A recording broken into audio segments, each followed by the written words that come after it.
ఏంటి,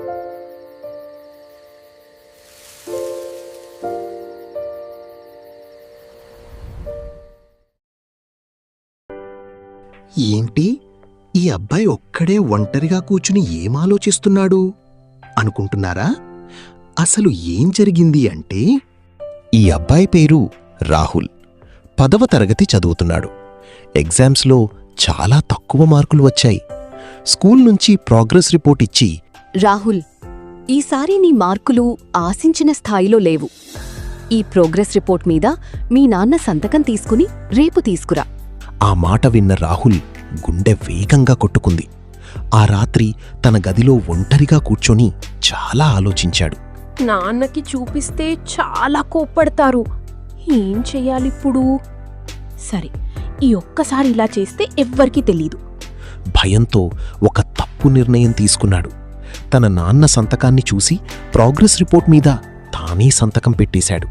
మరుసటి రోజు స్కూల్కి వెళ్ళి రిపోర్ట్ ఇచ్చాడు. టీచర్ సంతకం చూసింది, కాని ఏమీ మాట్లాడలేదు. దాంతో రాహుల్ ఊపిరి పీల్చుకున్నాడు. హలో సార్, నేను రాహుల్ క్లాస్ టీచర్ మాట్లాడుతున్నాను. రేపొకసారి స్కూల్కి రావచ్చా? ఒక ముఖ్యమైన విషయం మాట్లాడాలి.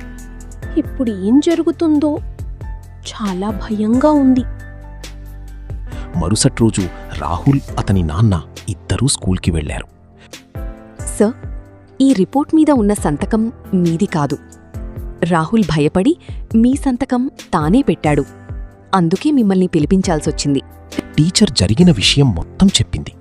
రాహుల్ తల వంచుకున్నాడు. ఇప్పుడు నాన్న కోప్పడతారని అనుకున్నాడు, కాని జరిగినది వేరు. మార్కులు తక్కువ రావడం వల్ల నేను బాధపడను రాహుల్, కానీ నువ్వు ఆ విషయం నా దగ్గర దాచడం వల్ల చాలా బాధపడుతున్నాను. చూడు రాహుల్, నాకు కూడా నీ వయసులో తక్కువ మార్కులు వచ్చేవి, కానీ నేను మా నాన్నకి అబద్ధం చెప్పలేదు. జీవితంలో తప్పులు అందరూ చేస్తారు, కానీ నిజం చెప్పే ధైర్యం ఉన్నవాళ్లే గొప్పవాడవుతాడు. ఇంకెప్పుడు ఇలాంటి పని చెయ్యకు. మార్కులు ఎందుకు తక్కువ వస్తున్నాయో చూసుకో, బాగా చదువుకో, అప్పుడే నాకు సంతోషం. వెళ్ళి పడుకో, మార్నింగ్ స్కూల్కి వెళ్ళాలిగా. క్షమించండి నాన్న, నేను తప్పు చేశాను. ఇకపై మీకు ఎప్పుడూ అబద్ధం చెప్పను. ఆ మాటలు రాహుల్ మనసులో బలంగా ముద్రపడ్డాయి. ఆ రోజు అతను ఒక గొప్ప పాఠం నేర్చుకున్నాడు. తప్పు చెయ్యడం కంటే తప్పును దాచడానికి చేసే ప్రయత్నమే పెద్ద తప్పు అని అర్థం చేసుకున్నాడు. అప్పటి నుండి ఎప్పుడూ నిజం చెప్పాలని నిర్ణయించుకున్నాడు.